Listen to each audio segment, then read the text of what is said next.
Hey everybody, I wanted to get back on here and I wanted to do part 2 of this topic of the Mazzaroth.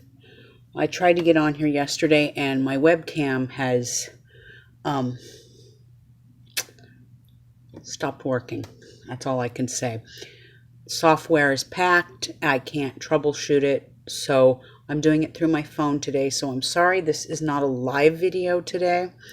But this is part 2 of the Mazzaroth, which is the Hebrew astrology and ancient astrology. And I wanted to come on here and do part 2 of this topic because we're gonna be talking about ancient astrology right now. So there is something even more ancient than the Mazzaroth, and that is ancient Sumerian and Babylonian astrology.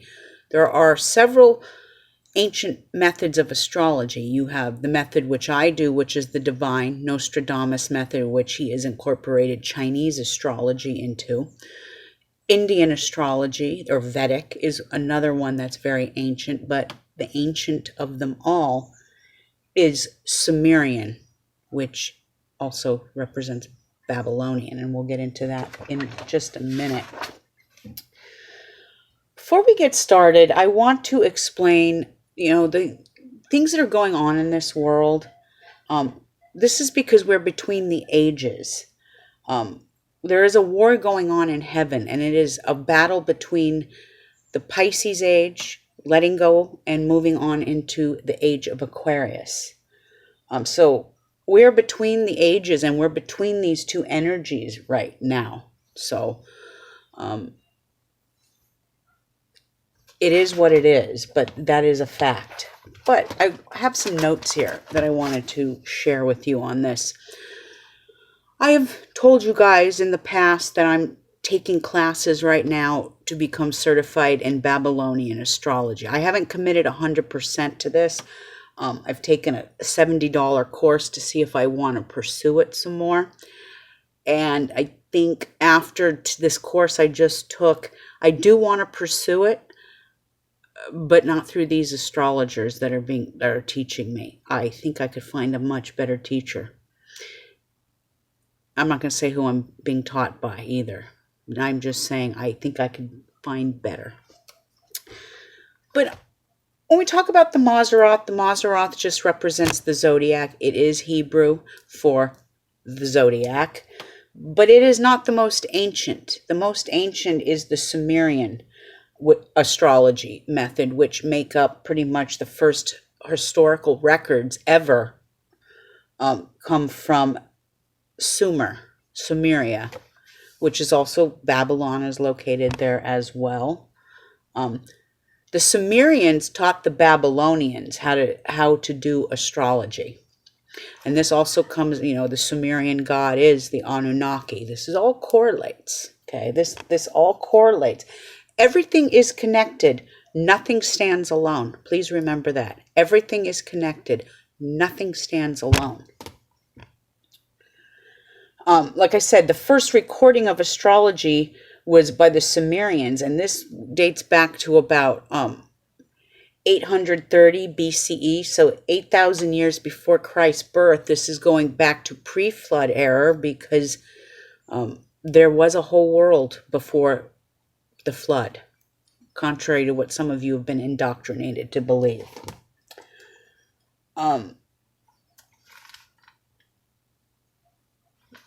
We are at a time here, people, of a complete great unraveling, okay? It's the ending of one cycle, and it is the beginning of a new cycle. The paradigm is changing, and I've said this before in my other videos, that the paradigm is changing. And you have to sit back and ask yourself this question, okay?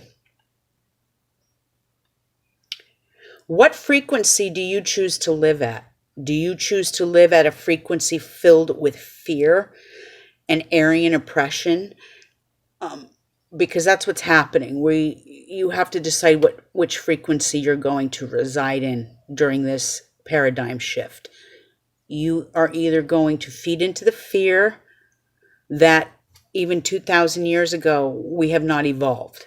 We are still in that Aries fear energy. Which frequency do you want to live at? Do you want to live in a constant state of fear, or do you want your feelings and your actions to correlate with your heart and your mind, not feeding fear? A new world order is coming. You can't stop it. It's written in the stars. I guarantee you by the time the next dragon's head hits in Capricorn, remember we had the tail just now, back in beginning of the year, we had the dragon head and tail in a Cancer Capricorn energy. In 10 years from now, the dragon head will be on its head in Capricorn. This will be the beginning of that new world order. The age of Aquarius is here. It's not something to fear. It's something to embrace.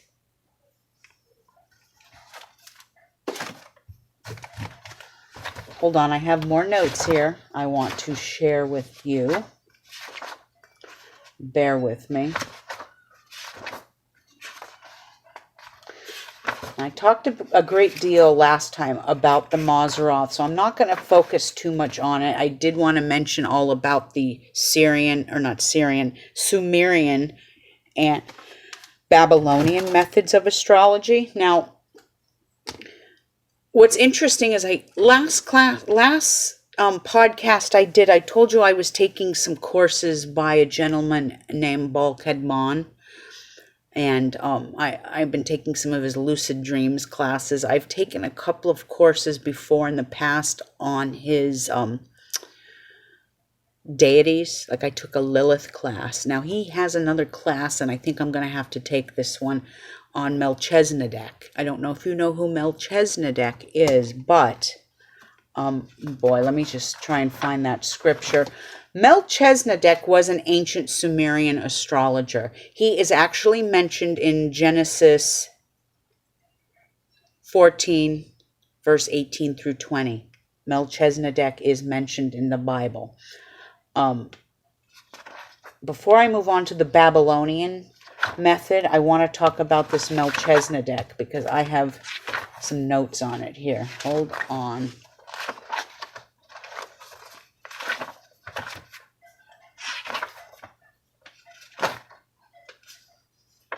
Bear with me. And I don't even know if I'm pronouncing his name right. I do believe it is Melchizedek.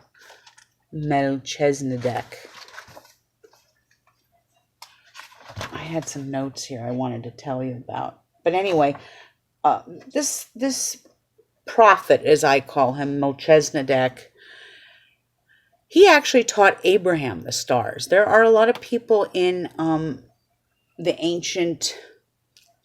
First Testament, Abraham, Elijah, Enoch, and I said Abraham, there was another one. These guys were all taught ancient astrology, okay?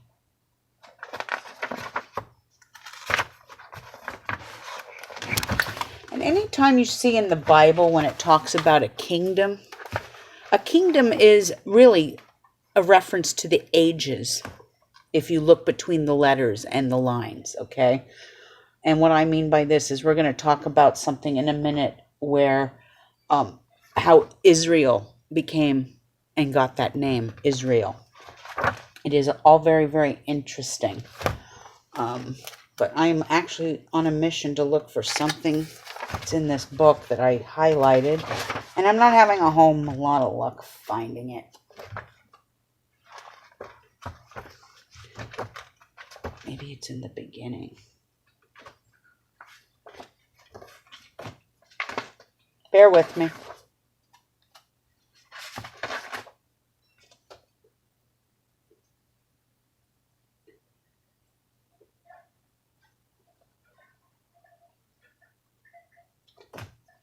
So anyway, we are moving into another age here, and it's you can see the chaos that's going on in the world. And even in biblical texts, the Bible has been rewritten so many times. It's been rewritten to suit kings. It's been rewritten to suit the hierarchy.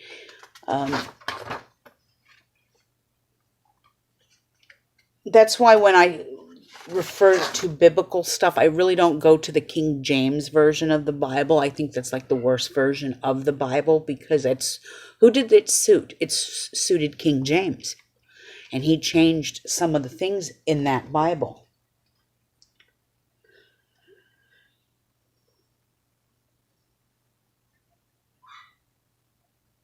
Okay, so going back to what we talked about in the second part, I said that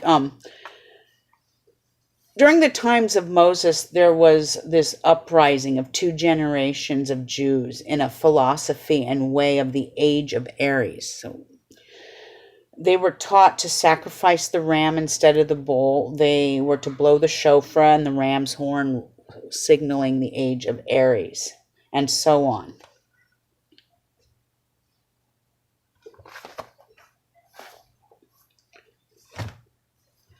When we talk about the chosen people, because some of you may not know this, but the Jewish race, the Jewish people are considered, and yes, I have a boo-boo, and I put a bright red Band-Aid on.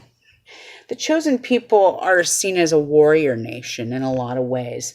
Their history spans the whole age of Aries, if you look to the First Testament of the Bible, and, as Abraham, the father of the age of Aries, you may have heard people say, oh, the children of Abraham. They're referring to the Jewish people. And there's a big history of bloodshed. They killed everything and everyone, including babies. If you ever read the First Testament of the Bible, it is quite a horror story. I mean, it's pretty brutal.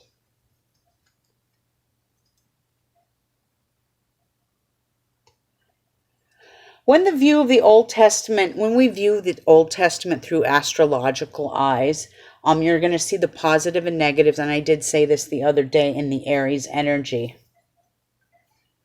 And that's why in the First Testament, God is vengeful and angry, and in the Second Testament, he's loving and forgiving.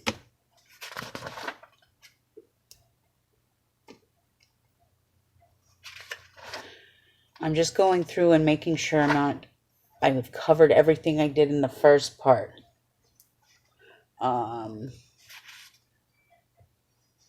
Okay, so let me talk about the Mazzaroth for a minute, because the Mazzaroth is like unlocking the secrets to the Bible in some way. If you notice through the Bible, it talks about doing sorcery is bad. Even though I'm a witch, I would probably burn an eternal hellfire in the eyes of some of these people. But contacting the dead isn't good, and there's all these other things. You notice they don't ever mention astrology, okay? Because at one time, astrology was incorporated into the Bible. If you look through the Bible, you will see many, many keys and verses that relate to the stars. I said a few of them to you the other day. In the Old Testament, prophets were educated in astrology. And like I said, this was from Moses to Ezekiel to Daniel to Abraham to Enoch. These men were educated in the Mazzaroth, the zodiac.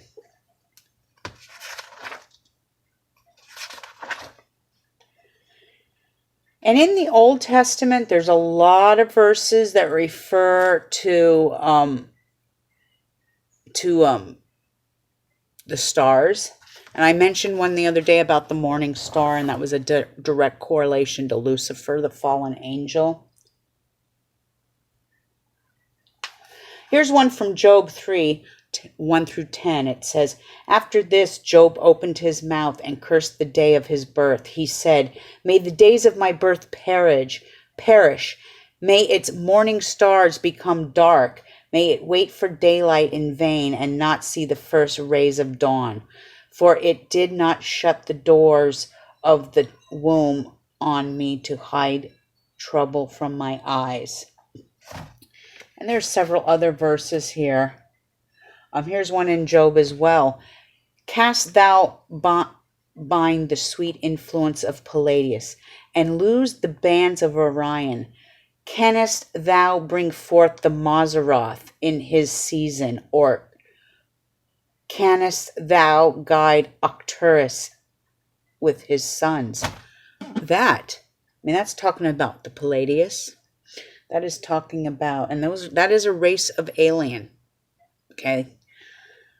I guarantee you those lost verses of the Bible, the book of Nicodemus, book of Enoch, oh God, there were so many other verses. There's a lot of lost verses. Those lost verses were kept from us because there's forbidden knowledge in those scriptures that would change the whole course of humanity if the common folk knew this. And then you move on to the New Testament, and the New Testament starts, what is that, from Matthew? Like I said, I'm not versed in the Bible all that much, so bear with me. Oh, here's another one that talks about Lucifer, 2 Peter. And we have the word of the prophets made more certain, and you will do well to pay attention to it as the light shines in a dark place until the day dawns and the morning star rises in our hearts. Lucifer. So when we're dealing with the zodiac and the Mazzaroth, the zodiac symbol also represents the ages. And what I mean by that is this universe has gone through several ages. Each age represents about 2100 years before it makes its grand cycle. That grand cycle happened on the December 21st, 2012. The universe made its grand cycle. A new world is coming in and an old world is dying, and that's why there's so much chaos. And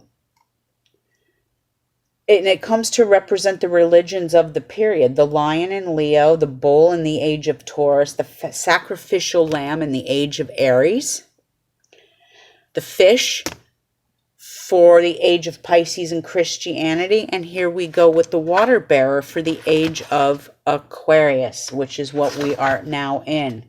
Remember, there are 12 ages. Each age is approximately about 2100 years old.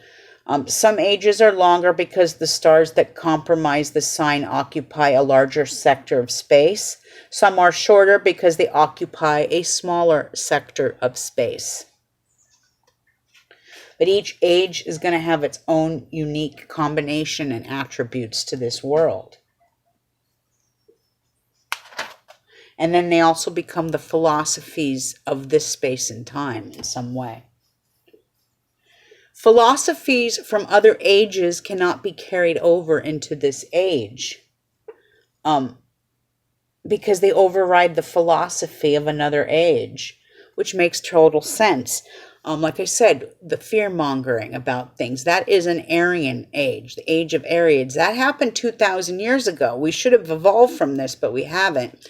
Now we moved into the Pisces age. Well, this is the age of illusions and delusions as well. We haven't evolved from that age either, and we're moving into a Pisces age, which can be very rebellious and very radical.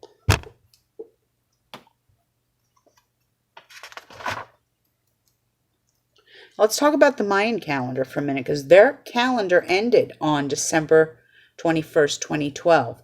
There's a reason for this. It was not the end of the world, like so many religious zealots claim.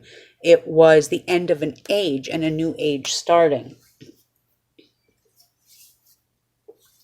It was, and in some ways, and some people believe it was the age of Aquarius. I think it started in the 60s, but I've talked to a lot of astrologers and they all have a different point of view on this.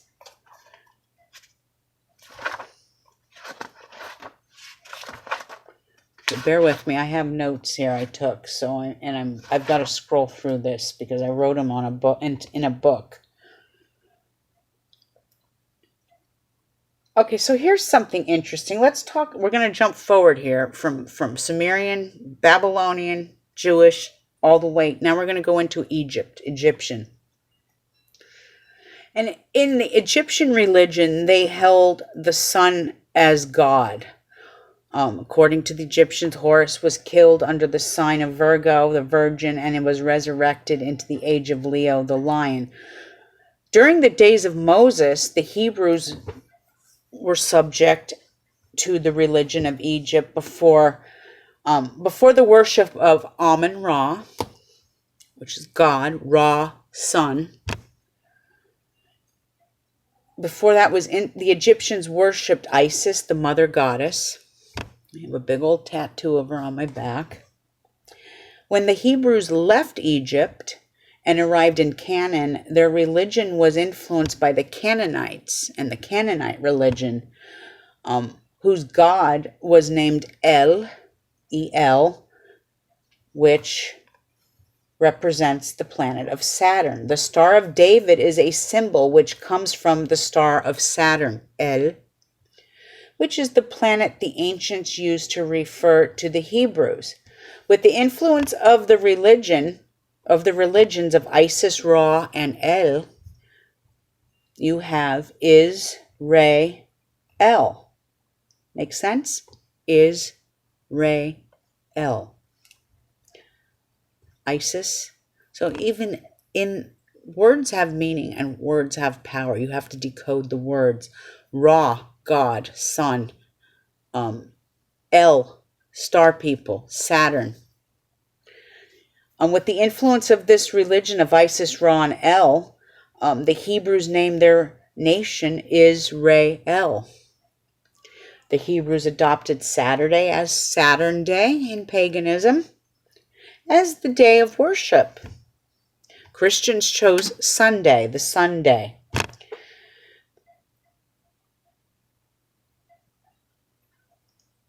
Now, the Catholic Church, in my understanding, actually has one of the largest astrological libraries in the world.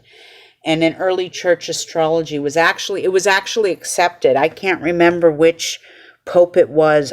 My mom and I were having this talk yesterday, and she thought it was Pope Constantine.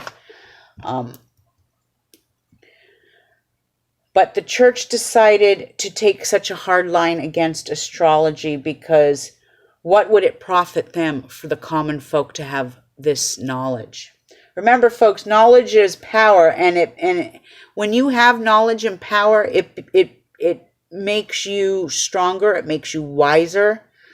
Like it says here in the book, knowledge is power, and it begets money and control. The Christian church actually took astrology and turned it into something very taboo, like I said, because knowledge is power. They wanted to keep their masses ignorant and uneducated. Also, many words and verses are often entire segments of the Bible have been changed, added, or omitted to suit the prevailing religion, political agenda, or even the time or age, or a king, to suit a king. When we talk about the end times, you ever notice these religious zealots who predict the day that the earth is going to end? Okay, the earth isn't going to end. The earth will go on. Humans may become extinct, like I said in my last thing, but the earth will always go on, my friends.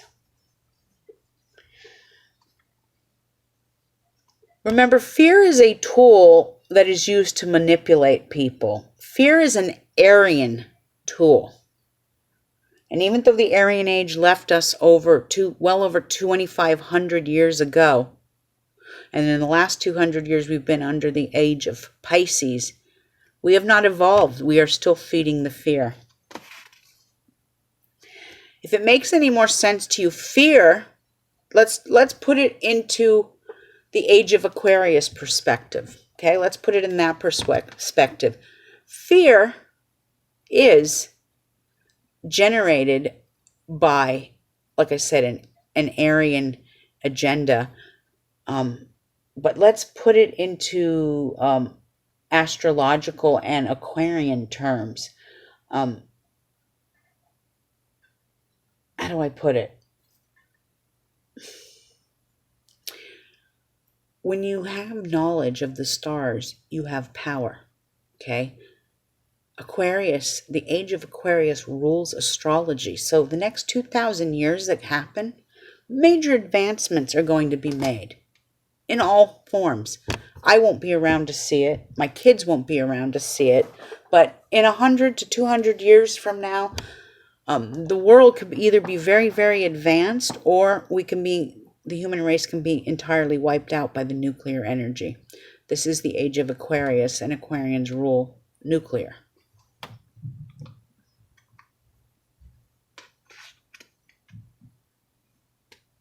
Okay, let me make sure I've covered everything.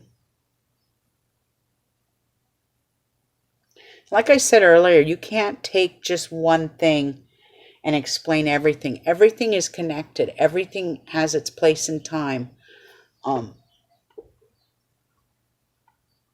It is all connected.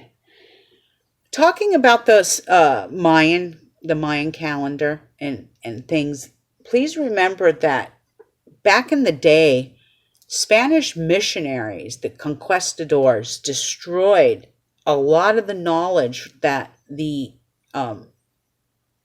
Mayans had. The knowledge, I think they destroyed everything but maybe 4 books that the Mayans had. And one of those books was actually made into a book many years ago. It was called the Dresden Codex. Let me go look at my notes. The Dresden Codex.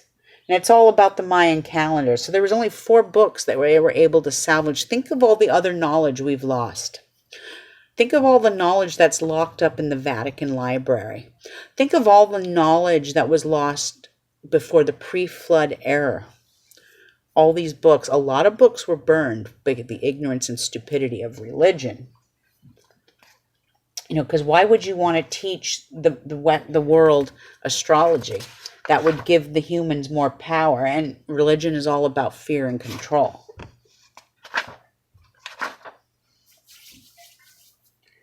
Okay, so many Christians believe in this thing called an apocalypse, and even a rapture. I've heard about a rapture, which is that is something that's not in the First Testament. That is a modern Christian thing that's recently come up.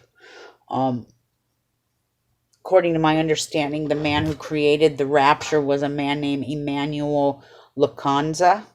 This was about 1812 that he created the fascination with a rapture of some sort. And it says here, he wrote a book called The Coming of the Messiah in the Glory and Majesty in Spanish. And within the pages of this elaborate forgery, Lucanza taught that Jesus returns just not once but twice. First, he will rapture the church so they don't have to endure the reign of the Antichrist or the second coming. And his book was so popular that the Archbishop of Canterbury even had it in his library. Now, there is an oxymoron within that whole statement that I just said, and it is that the rapturing of the church so they won't have to endure the reign of the Antichrist. I'm sorry, but I think the Antichrist resides inside the church.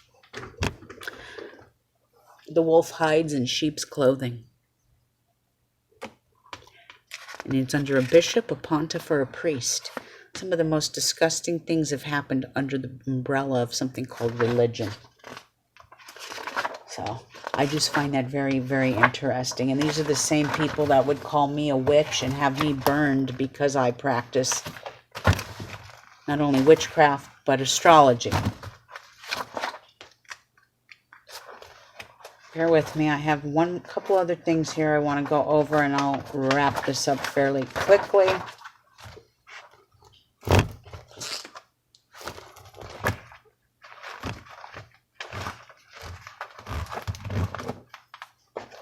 I just find it interesting how astrology through the ages has been such forbidden knowledge, and however it can predict a great many things. The other day I went on here and I did a video on the stars and fate of Kamala Harris. She is going to be your next president, ladies and gentlemen. Be prepared. I didn't want to come on here and talk politics during this segment, but after looking more and more into her stars, if there's an election, she will beat him.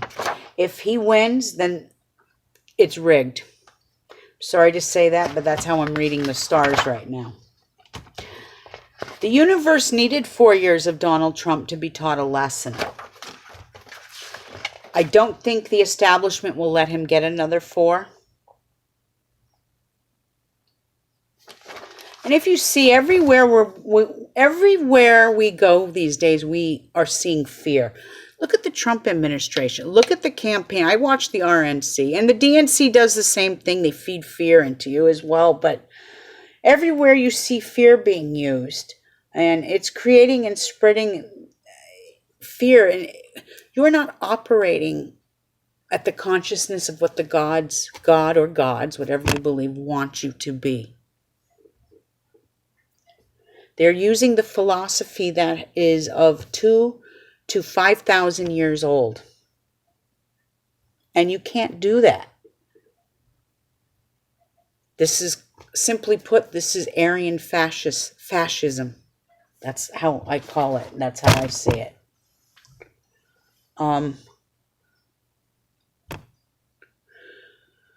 Let's talk about another word. Belief. Belief.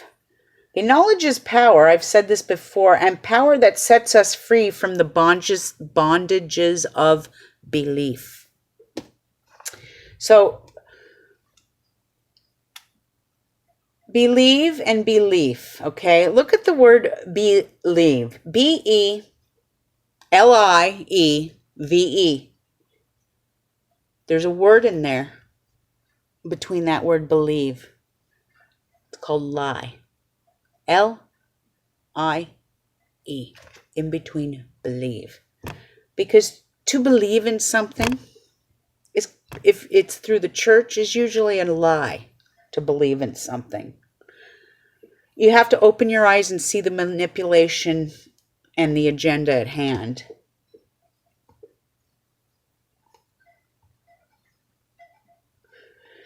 And according to this book I'm reading from right now, it says that there is no extra biblical reference to Jesus or 2 references by the Christian scribes. And although Jesus is mentioned more in the Quran than Muhammad, there is no proof that he even existed in some ways.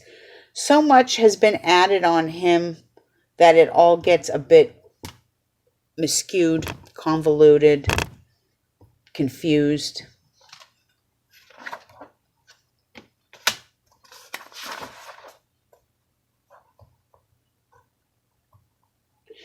Let me just put it this way.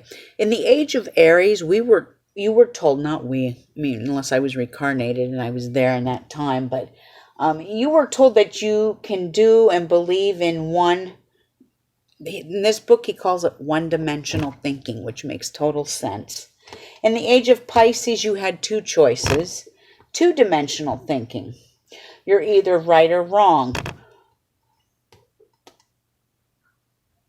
And in a roundabout way, this is really controlled fascism. Yeah, that's how I see it. In the age of Aquarius, we are thought to think outside the box. Aquarius is eccentric. Anyone with a Mercury in Aquarius is the genius of the zodiac, so to speak. That's what I've been taught. You always have to sit back and ask yourself this question. Do you rule your stars, or do the stars rule you? That has a lot to do with riding on your dragon's tail. If the stars rule you, then you are riding on your tail. You've got to ride the head. Okay, and to end this, like I said, the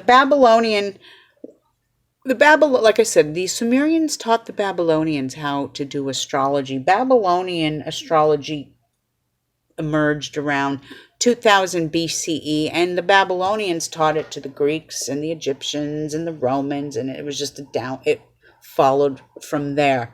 But the originality of astrology is Sumerian, and it makes sense with an Anunnaki god. The star people have knowledge of the stars. The Illuminati have the knowledge of the stars. Okay? The power of reading God's celestial message, the God's celestial message in Starlight, really will give you an advantage in life, whether you like it or not.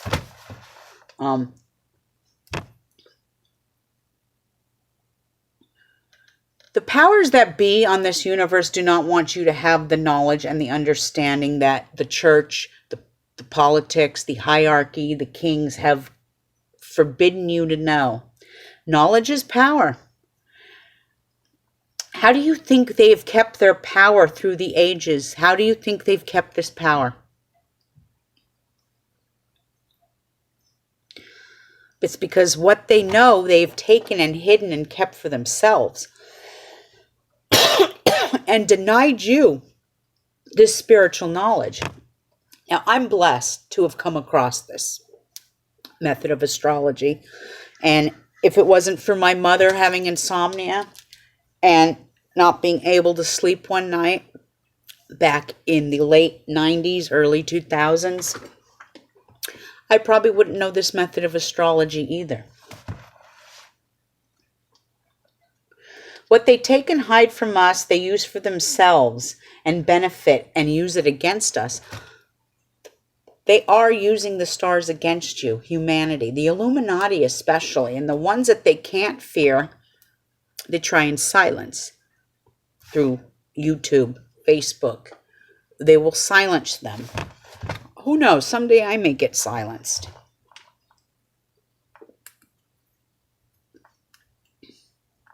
And please remember, the elite live in a very different reality than the masses. So even your president, he's in a whole different world right now.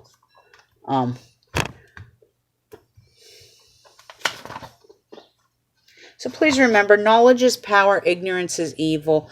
The zodiac has been around for thousands and thousands and thousands of years. The Mazzaroth, which is the zodiac in Hebrew, there are proof that it's written in the Bible, and the Mazzaroth is mentioned, but it goes far back than Jewish and Hebrew knowledge. It's Sumerian in nature. Ancient astrology is very Sumerian. That's where all astrology originated, at least the ancients. And Chinese astrology, some people say it was the very first religion, and to a certain extent that might be true. I consider it an original science because I don't consider the stars don't take on anything religious. There's nothing religious about the stars.